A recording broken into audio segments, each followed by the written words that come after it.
Hello friends, அஸ்ஸலாமு அலைக்கும். வணக்கம். ரொம்ப நாளைக்கு அப்புறம் எங்கள் வீட்டில் இன்றைக்கி தான் எங்கள் அம்மா இறால் வாங்கிட்டு வந்திருந்தாங்க. ஏன்னா நோன்பு டைம்லேயும் இதெல்லாம் வாங்கி சமைக்க முடியல, டைம் இல்லை சொல்லிட்டு. பெருநாளுக்கு மோஸ்ட்லி யாரும் சீ ஃபுட் யாரும் சமைக்க மாட்டாங்க. மட்டனு சிக்கன் அந்த மாதிரி தான் சமைச்சிருப்பாங்க. பெருநாள் கழித்து இப்போ தான் ஃபஸ்ட் டைம் எங்கள் வீட்டில் லஞ்சுக்கு இறால் ஆணம் செய்கிறதுக்கு எங்கள் அம்மா வாங்கிட்டு வந்திருந்தாங்க. காலையிலே போயிட்டு எல்லாத்தையுமே எங்கள் அம்மா ஆய மாட்டாங்க. ஆணத்துக்குள்ளது மட்டும் ஆஞ்சிட்டு பேலன்ஸ் உள்ளதை அப்படியே ஒரு வாட்டி 2 வாட்டி கழுவிட்டு அந்த மண்ணெல்லாம் போனதுக்கப்புறம் ஒரு டப்பாவில் எடுத்து ஃப்ரிட்ஜில் வச்சுடுவாங்க.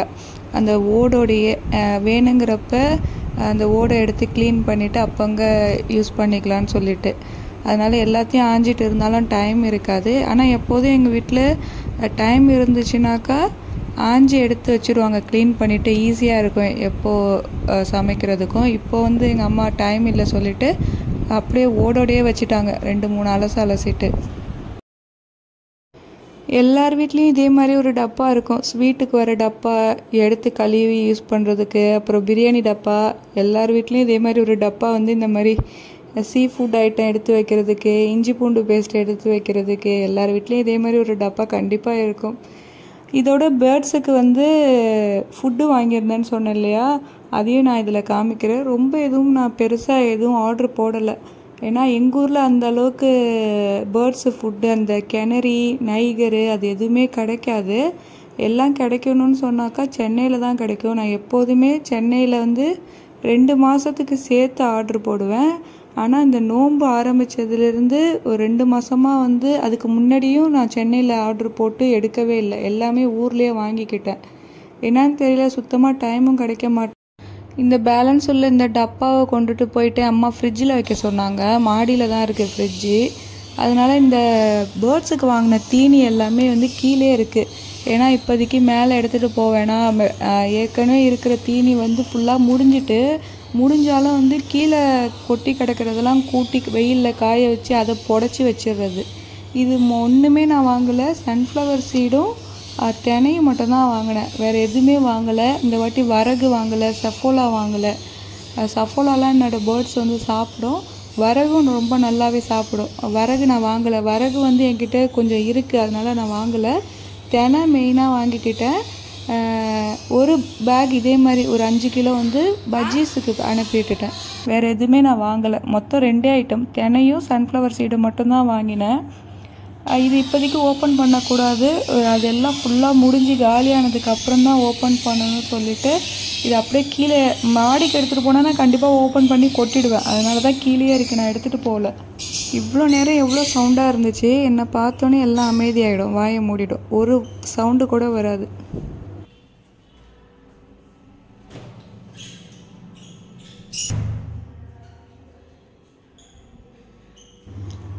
பேர்ட்ஸோட சிக்ஸ் எல்லாமே ஓரளவுக்கு நெஸ்ட் அவுட் ஆகிட்டாங்க. இப்போவும் நெஸ்ட் அவுட் ஆனாலும் திருப்பி பானைக்கே போய் உட்காந்துக்குது. பேரண்ட்டு தான் ஃபீடு கொடுத்துட்டு இருக்குது. இதுக்கப்புறம் இன்னும் கொஞ்ச நாள் போச்சுனாக்கா பேரண்ட் சிக்ஸை கொத்த ஆரம்பிச்சிடும். இந்த பேரண்ட் இதை கொத்த ஆரம்பிக்கல. ஆனால் அந்த லூட்டினோ ஹேண்டிகேப் இருக்கு இல்லையா, அதை நான் காமிக்கிறேன். அதோட சிக்கை மறுபடியும் கொத்த ஆரம்பிக்குது. ஏன்னா அடுத்த ப்ரீடிங் ஸ்டார்ட் பண்ண போகுதுன்னு நினைக்கிறேன். அதனால் அதோட சிக்கையே கடிக்க ஆரம்பிக்குது. அதனால் அது இன்னமும் செல்ஃப் ஃபீட் எடுக்க ஆரம்பிக்கலை. அதனால் அதுக்கிட்டேருந்து பிரிக்கவும் இல்லை, அது அப்படியே தான் இருக்குது. ஃபெதர் ப்ளக் பண்ணாலும் நான் என்ன பண்ணியிருக்கேன்னா வேப்பெண்ணெய் தான் தடவி வைக்கிறது, வேறு வழியே இல்லை.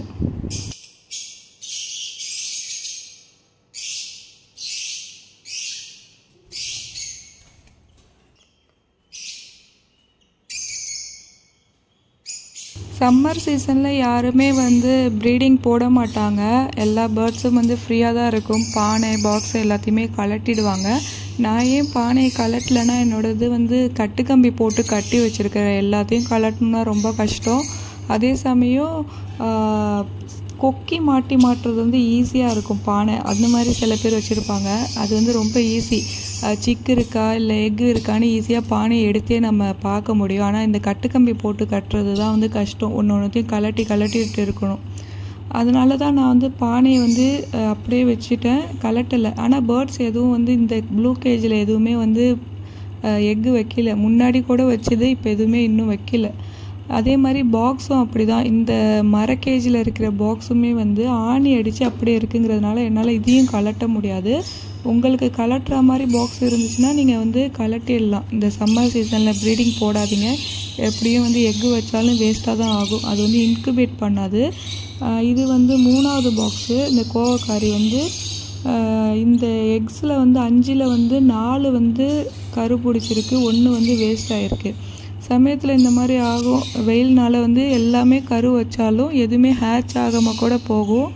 அதனால் மோஸ்ட்லி இந்த சம்மர் சீசனில் வந்து ப்ரீடிங் வேண்டாம். என்னோடய பேர்ட்ஸ் வந்து இந்த பாக்ஸு பானை எதுவுமே கலட்ட முடியாததுனால தான் வந்து அப்படியே வச்சுருக்கிறதுனால அதுவும் ப்ரீட் ஆகுது. நானும் எதுவும் ஒன்றுமே பண்ண முடியல என்னால். அதை வந்து எதை வச்சும் அந்த ஹோலை வந்து அடைக்க முடியாது. அடைச்சாலும் அந்த ஆப்ரிக்கனை பற்றி உங்களுக்கு தெரியும், கடிச்சு எடுத்துடும். அதனால் நான் அப்படியே விட்டுடுறது, ப்ரீட் ஆனால் ப்ரீட் ஆகட்டும்னு சொல்லிட்டு.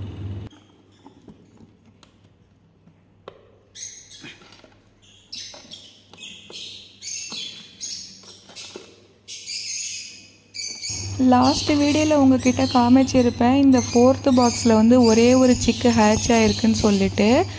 லாஸ்ட் வீடியோவில் இருந்த சைஸுக்கும் இப்போ வந்து சிக்கு கொஞ்சம் வளர்ந்துருக்கு. ஃபீடெல்லாம் நல்லாவே கொடுக்குது. ஏன்னா இந்த பேரண்ட் வந்து எந்த ஒரு சிக்கை போட்டாலுமே காப்பாற்றி கொடுத்துரும், கொன்னுலாம் போடாது. மற்ற பேரண்ட்டு மாதிரி இது அழகாக வளர்த்து கொடுத்துரும். இது வந்து இதோட ஓன் சிக்கு தான்.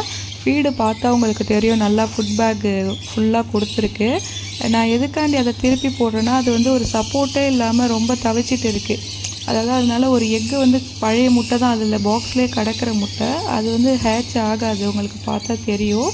அதனால் கார்னரில் வச்சு அதை வந்து ஒரு சப்போர்ட் மாதிரி கொடுத்துட்டேன். இல்லைனா அது வந்து சும்மா முண்டிகிட்டே கிடக்கும். அதுக்காக தான் அந்த கார்னரில் ஒரு சப்போர்ட்டுக்காக பழைய முட்டையை வச்சு அதில் போட்டேன்னா அது அப்படியே நிற்கும். அதுக்காக தான்.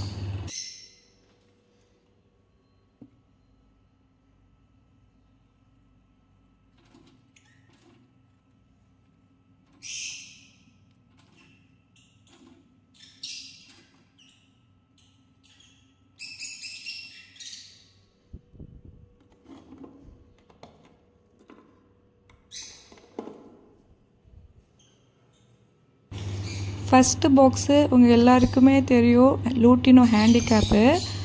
2 சிக்கு தான் ஹேட்ச் பண்ணி நல்லாவே வளர்த்து கொடுத்துருச்சு. ஆனால் ஒரே ஒரு டிஸ்அட்வான்டேஜ் என்னன்னாக்கா, ஃபெதர் ப்ளக் பண்ணுது. ரொம்ப மோசமாக ப்ளக் பண்ணியிருக்கு. இந்த ஒரு பேர்டு உங்களுக்கு பார்த்தா தெரியும். ஒரு பேர்டுக்கு வந்து முதுகில் நல்லா பேத்துருக்கு. இதுக்கு வந்து முதுகு, கழுத்து, கால் எங்கேயுமே ஃபெதர்ஸ் இல்லை. இந்த லெஃப்ட் சைடில் இருக்கிற பேர்டை பார்த்தா உங்களுக்கு தெரியும். அது உடம்புல தான் வந்து நல்ல காயமாக இருந்துச்சு. சரின்னு சொல்லிட்டு வேப்பெண்ணெய், மஞ்சள் எல்லாம் போட்டே வச்சுருக்கேன். ஆனால் இது வந்து நல்லா ஃப்ளை பண்ணுது. இந்த கையில் வச்சுருக்கேன் இல்லையா அந்த பேர்டு, அது நல்லா ஃப்ளை பண்ணோம். அது பயந்துட்டு தான் என் கையில் நிற்கிது. ஒன்று வெளியில் வந்துச்சுன்னு சொன்னேன் இல்லையா, அது நிற்கிது பாருங்கள் சிக்கு. அந்த ஸ்டிக்கில் வந்து ஃபீமேலுக்கு பக்கத்தில் நிற்கிது இல்லையா, இது வந்து அதோட சிக்கு தான் நல்லா ஃப்ளை பண்ணுது. இப்போ நெஸ்ட் அவுட் ஆகிடுச்சு. இப்போ பேர்ட்ஸ் வந்து மறுபடியும் கொத்த ஆரம்பிச்சிடும் பேர்ட்ஸை. அதாவது சிக்கை வந்து மறுபடியும் பாக்ஸுக்கு வர விடாமல் கொத்த ஆரம்பிக்கும். அது இந்த வீடியோலேயே நான் காமிக்கிறேன். இதோட முதுகை பாருங்கள் எந்த அளவுக்கு போட்டு பிடுங்கி வச்சுருக்குன்னு சொல்லிட்டு. பாவமாக இருந்துச்சு இந்த பேர்டை மட்டும் பார்க்குறதுக்கே. முதுகுலலாம் சுத்தமாக ஒன்றுமே கிடையாது. அதோட ரெக்கை மட்டும்தான் 2 இருக்கே தவிர மற்றபடி முதுகில் ஒரு ஃபெதர் கூட இல்லை. வளர்ந்து வந்தாலுமே மறுபடியும் ப்ளக் பண்ணிகிட்டே தான் இருக்குது. அதோட ஃபீமேல் தான் அந்த மாதிரி பண்ணிகிட்டு இருக்குது.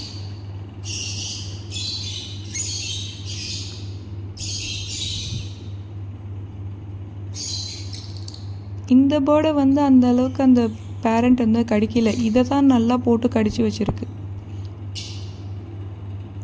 நான் ஏன் வந்து அதை கையில் வந்து பிடிச்சி வச்சுருக்கேன்னா, உங்களுக்கு பார்த்தா தெரியும், அதோட காலை வந்து ஒரு கையால் பிடிச்சிருப்பேன், ஏன்னா பறக்கும்னு சொல்லிட்டு. இந்த கேட்டு வந்து உங்களுக்கு மேலே பார்த்தா தெரியும் நிறைய கேப் இருக்குன்னு சொல்லிட்டு. இது வந்து என்னால் அடைக்க முடியல. இது எப்படி அடைக்கணும்னு தெரியல. சமயத்தில் வந்து எலி வந்து இந்த தினைக்காண்டி கூட வருது. அதுக்காக இது எப்படி அடைக்கிறதுன்னு தெரியல. ஒரு கட்டை கிட்ட கொடுத்து அடைக்கலாமா எப்படின்னு தெரியல. மற்றபடி பேர்ட்ஸ் வந்து இதில் ஈஸியாக வெளியே போயிடும். அதுக்காகவே தான் வந்து கொஞ்சம் சேஃப்டியாக இருக்கணும். பேர்ட்ஸு சிக்கு கூட நல்லா பறக்குது. அதனால் மற்ற பேர்டும் ஆனாலும் சரி, அதுங்களுக்கு தெரியல அந்த அளவுக்கு. நான் பேர்ட்ஸை பிடிக்கிறா இருந்தாலும் சரி, அங்கே என்ன பண்ணுவேன்னா துணி, ஏதாவது பழைய துணியை ஃபுல்லாக திணிச்சிடுவேன் அந்த கேட்டோட இடுக்கில். அப்போ வந்து பேர்ட்ஸால் பறக்க முடியாது. இருந்தாலும் அது ஒரு தற்சமயத்துக்கு தான், மற்றபடி பேர்ட்ஸ் வெளியில் ஈஸியாக பறந்து போயிடும். அது கேப்பு நல்ல பெரிய கேப்பாக இருக்குது. இதை வந்து இதுகிட்டே விட்டுட்டேன். இன்னொன்று ஒரு பேர்டு இருக்கு இல்லையா, வெளியில் நிற்கிது இல்லையா, அதை வந்து பேரண்ட்டு ரெண்டுமே போட்டு கொத்துது பாக்ஸுக்குள்ளே வராதேன்னு சொல்லிட்டு. என்னடா இது வெளியில் வந்த பேர்டை போட்டு இப்படி கொத்துதேன்னு சொல்லிட்டு நான் பிடிச்சி உள்ளார பாக்ஸில் திருப்பி விடலாமான்னு கூட பார்த்தேன். அதுக்கப்புறம் அது எப்படியோ உள்ளே பூந்து ஓடிட்டு பாக்ஸுக்கு. ஃபீமேலும் கொத்துது மேலும் கொத்துது, எதனாலன்னு தெரியல. ஏன்னா அடுத்த ஒரு ப்ரீடிங்க்கு ஸ்டார்ட் பண்ண போதுன்னு நினைக்கிறேன். ரெண்டையுமே வந்து ரொம்ப போட்டு அக்ரெசிவாக இருக்குது, ரொம்ப ரத்தம் வர அளவுக்கு கடிக்குது.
இதுங்களை பார்த்துட்டே இருக்கும்போது எங்கள் அம்மா கீழே கத்திட்டு இருந்தாங்க, கிச்சனில் வேலை இருக்குது வர சொல்லிவிட்டு. இதுங்களை பார்த்தாலும் சரி வராது. அம்மா அதுக்குள்ளே வந்து ஆணம் எல்லாம் கூட்டி வச்சுட்டாங்க. தேங்காய் பால், மசாலா சாமான்லாம் போட்டு ராலியும் போட்டு அப்படியே வச்சுட்டாங்க. தாளிச்சிட்டு இதை கொதிக்க வச்சிடலான்னு சொல்லிட்டு, எப்போதும் எங்கள் அம்மா தான் பண்ணுவாங்க. எல்லாத்தையும் பச்சையாக கொட்டி கடைசியாக கொதிக்க வச்சுருவாங்க. தாளிப்புக்கு வந்து வெந்தயம், கருவேப்பிலை, வெங்காயம் 3 ஜாமான் தான் போட்டு அல்லது கடைசியாக கொதிக்க வச்சு கொட்டிட்டாங்க. இது வந்து எங்கள் அம்மாவோட ஆனந்தான். அது என்னென்ன மசாலா போட்டாங்கன்னு கூட எனக்கு தெரியாது. ஆனால் எனக்கு தான் வந்து என்னாச்சுன்னா புளி கொஞ்சம் கூட போன மாதிரி தெரிஞ்சிச்சு. இதில் மாங்காய் வேற வெட்டி போட்டாங்க. மாங்காவோட புளிப்பும் செம்மையாக இறங்கிடுச்சு. புளி கூட போனால் எனக்கு சுத்தமாக பிடிக்காது. ஏதோ எங்கள் அம்மா இன்னைக்கு புளி கூட போயிடுச்சு, அட்ஜஸ்ட் பண்ணிக்கோன்னு சொல்லிட்டு சாப்பிட சொல்லிட்டாங்க, வேறு வழி இல்லைன்னு சொல்லிட்டு.